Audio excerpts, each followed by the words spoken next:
দেখি সুন্দর দেখতে লাগছে জিনিসটা। গুড মর্নিং ফ্রেন্ডস, ব্যাক তো টু মাই আজকে আমি আমার ব্লগটা এখান থেকেই শুরু করছি। তো জানেন তো, ঘুম থেকে উঠে এই ছাদে এলে না মনটা না খুব ভালো হয়ে যায়। এত সুন্দর পরিবেশ দেখে আমার জীবনটা যে এতটা পাল্টে যাবে সেটা কখনোই আমি ভাবতে পারিনি। কোনো এক ছোট্ট গ্রাম থেকে উঠে বড় হয়ে ওঠা আমার, কোনো দিনও ঠিক মতন শহর বলে কি জানতামই না। কি জিনিস যে জিনিস, কি সব দোকানপত্র, এত সব কখনোই আমি দেখিনি হয়তো ছোট থেকেই। হঠাৎ করে আমার জীবনটা বদলে গেল। এত বড় দোকান, শপিং মল, কত কি জিনিস দেখছি এখানে এসে, ভাবতে পারবেন না। হয়তো আমার জীবনে হয়তো এটা লেখাই ছিল কপালে যে একদিন আমি এমন জায়গায় গিয়ে পড়বো। যে এখন সত্যি খুব গ্রামটাকে খুব মিস করি। এখানে খুব একা একা ফিল হয়।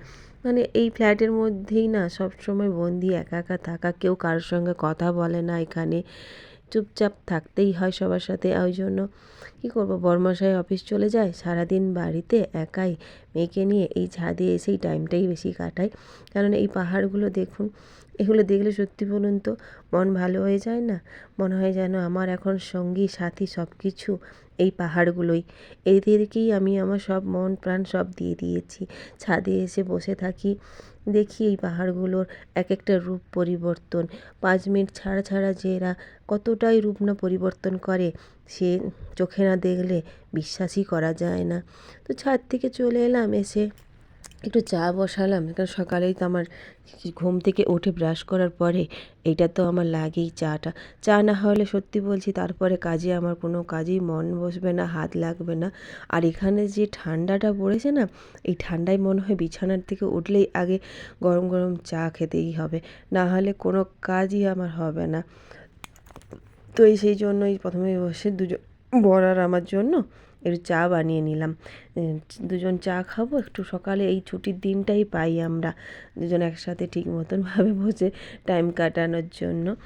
তো এই দুজনে মিলে দুজনের চা বানিয়ে নিলাম। চাটা খেয়ে দিয়ে, জানেন তো ছুটির দিন মানে কত কাজ থাকে। আর এখানে নেপালে ছুটির দিন মানে বাড়ি যে কাজের যে দিদিরা, ওরাও কেউ কাজ করতে আসবে না, ওদেরও ছুটি।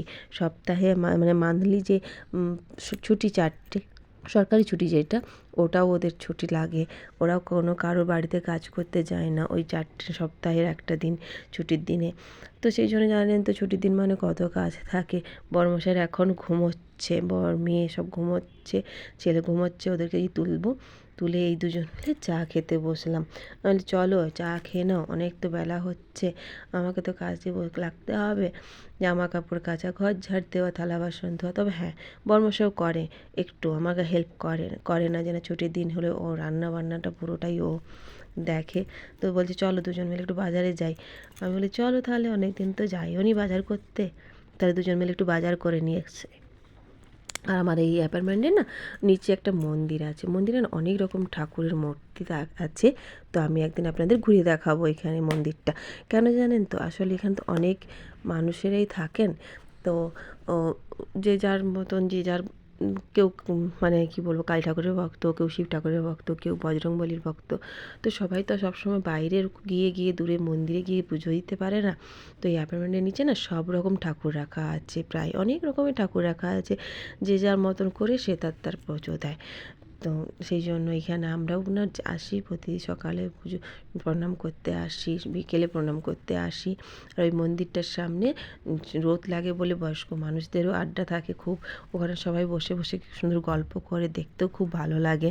তো বর্মশাই বললো তুমি এখানটা একটু দাঁড়াও, আমি এটিএম থেকে একটু ঘুরে আসি। আমি বলি ঠিক আছে যাও।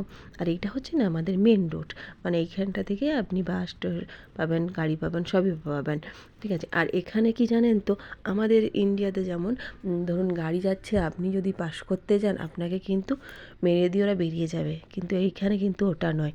আপনি যদি যান তো এইসব গাড়িগুলো, যেগুলো বাইক বলুন, বাস বলুন, লরি বলুন, ওরা দাঁড়িয়ে যাবে, আপনি সুরক্ষিতভাবে যাবেন। কিন্তু হ্যাঁ, আপনি যেতে যেতে মাঝখানে কিন্তু দাঁড়িয়ে যাবেন না, তাহলে ওনাদেরও খুব প্রবলেম হয়। আপনি যদি সোজা বেরিয়ে যান না, ওরাও চুপচাপ দাঁড়িয়ে থাকবে, আপনি যতক্ষণ না পাস করবেন ওরা যাবেন না। তো সেইভাবে এখানে রাস্তা পাস করে না খুবই মানে ভালো লাগে আমার। আর এখানে দেখুন আজকে ছুটির দিন মানেই তো একটু চিকেন বা মটন খেতে ইচ্ছেই করে। তো এসছি, আমাদের এখানে এইভাবেই দোকানগুলো থাকে। তো তো কোনো কোনো দোকানে থাকে শুধু চিকেন মটন, আর কোনো কোনো দোকান থেকে চিকেন মটন শুয়োর মহিষ এই সব থাকে। তো আমরা এই দোকানটাতে থেকেই নিই, কেননা এইখানটায় শুধু খাসি মাংস আর মুরগির মাংসই বিক্রি হয়, আদার্স কোনো মাংস বিক্রি হয় না বলে আমরা এই দোকানটাই আসি। এইখান থেকে বরমশাই ওই দিকটা থেকে মাংস নিচ্ছে। আর এদিকে জানেন তো, এদের একটা কুকুর আছে ভীষণ বিশাল বড়, দেখলে না আপনার খুব ভয় করবে, কিন্তু ও কাউকে কোনো দিন কিছু করে না। ও গায়ে আপনি যদি গিয়ে ওর গায়ে হাত বলেন না, ও চুপচাপ শুয়ে থাকে। আর কিন্তু আপনি ওর কাছে যাবেন কি, ওকে দেখলেই তো আপনার ভয় লাগবে খুব। তো ওখান থেকে মাংস নিয়ে চলে এসেছি, এসে বরমশাইকে বললাম চলো একটু সবজি বাজার করে নিয়ে চলে যাই, আমি যখন এসেছি আবার কখন আসবো কী করবো, অন্তে বলে চলো তাহলে ঠিক আছে, তাহলে সবজি বাজারটা করে নিই। চলো এই যে আমি আর বরমশাই এখানে সবজি বাজার করতে এসেছি।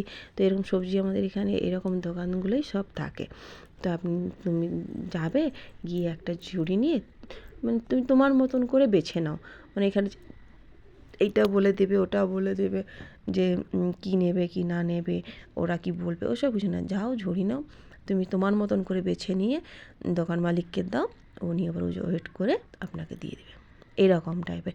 তো এখানে সত্যি কথা বলতে কি জানেন তো, এখানে মশলাপাতিটা হয়তো একটু অন্যরকম লাগে, কিন্তু সবজিগুলো, হ্যাঁ সবজিগুলো হয়তো সব সবজি পাওয়া যায় না ইন্ডিয়ার মতন এখানে, কিন্তু মানে যেগুলো পাওয়া যায় না খুব মানে ফ্রেশ পাওয়া যায়, মানে কোনো একটা তাক বলুন শুকনো বলুন এসব কিছু না, খুব ফ্রেশ সবজিটাই পাওয়া যায়, যেইটাই পাওয়া যায় না কেন।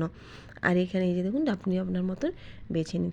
আর সত্যি কথা বলতে এখানকার মানুষদের যে মানে ব্যবহার, যে কথাবার্তা, মানে ওগুলো মানে বলার মতন নয়। সত্যি বলতে আমরা মানে নেপালি পারি না, নেপালি বলতে পারি না, খুব কষ্ট হয় নেপালি বলতে, তো হিন্দিটাও আমি ঠিক মতন বলতে পারি না, কিন্তু ওই মানুষগুলো না মানে কখনো মানে হাসে না যে এই বলতে পারে না, কেমন বলছে, একটা একটা ভিতরে থাকে না যে কেমন একটা কথাবার্তা স্টাইল একটা থাকে না, ওনাদের কিছু নেই।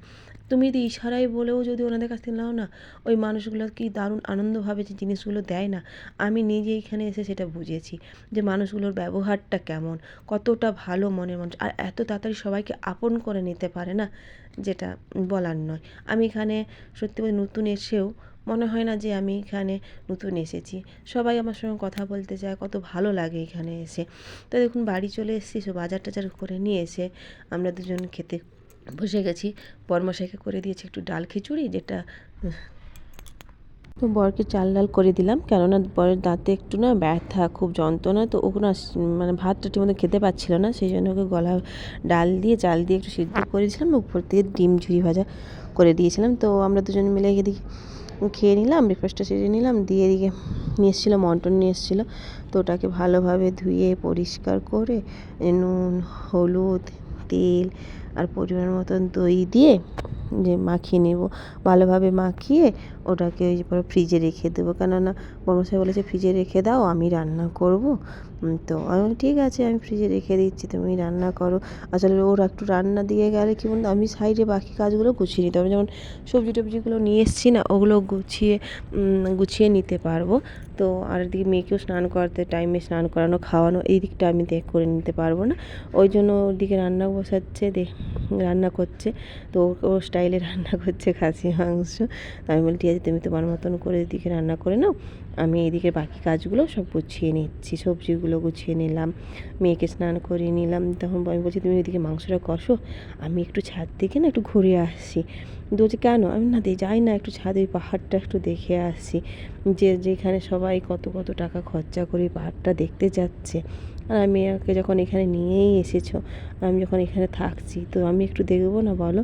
দিয়ে যখন ছাদে যাই না, তখন দেখছি উফ কী দারুণ, মানে বলার নয়। এখানে এসে আমি মানে ঘন্টাখানিক মানে আমি ছাদে ছিলাম, চুপচাপ শুধু দেখছিলাম পাহাড়টাকে, যে কখনো ভাবিনি আমি এত সুন্দর জিনিসগুলোকে এত চোখের সামনে এতভাবে এইভাবে দেখতে কখনো পাবো, কখনো আমার ভাগ্যে এইসব জিনিস মানে দেখার থাকবে বলে। Thank you for my husband, যে হ্যাঁ ও আমাকে এখানে নিয়ে এসেছিলো বলেই আমি আজ এত জিনিসপত্র, এত সুন্দর সুন্দর পাহাড়গুলো আমি চোখের সামনে আমার সামনেই আমি দেখতে পাচ্ছি। তো আমি এখানে বাড়ি এসে এখন দেখি না ওইদিকে সবাই মাংস দিচ্ছে। আমি বলি কী গো এতক্ষণে আমি ঘন্টাখানেক ছাদে ছিলাম এখনও মাংস কষা হয়নি? বলছে দাঁড়াও আমি রান্না করছি মানে বুঝতে পারছো? তো একটু টাইম তো একটু লাগবেই নাকি, একটু ধৈর্য ধরো না, এক্ষুনি হয়ে যাবে। আমি বলি ও আচ্ছা আচ্ছা 1 ঘন্টা উপরে ছিলাম হলো না, আমি নিচে আসতে এক্ষুনি তোমার হয়ে যাবে। তো এদিকে ও মাংসটা কষিয়ে ভালোভাবে দেখুন এই যে রান্না ওর হয়ে গেছে। তো যতক্ষণ রান্না করছে ততক্ষণ আর ভিডিও করতে পারিনি, আমি তখন এদিকে কাজগুলো কমপ্লিট করছিলাম বলে। তো এই যে দেখুন রান্না হয়ে গেছে, একদম পাতলা ঝোল করেছে। বলছে আজকে একটু পাতলা ঝোল করেছি, খেয়ে নিও। আমি বলি ঠিক আছে কোনো অসুবিধা নেই, এক আধ দিন তো বরের হাতে রান্না খেতেও হয় নাকি। তো এদিকে এই যে মাংসটা হয়ে গেছে, আমি মাংসগুলো এরপর বেড়ে নিচ্ছি। আর মাংসের মানে জানো তো আলু, বাঙালি মানেই একটু আলু, আলু না হলে মাংস খাওয়া যায় না। আমার তো আবার 2 পিস করে আলু লাগেই, আমি সত্যি করে খাই আমি।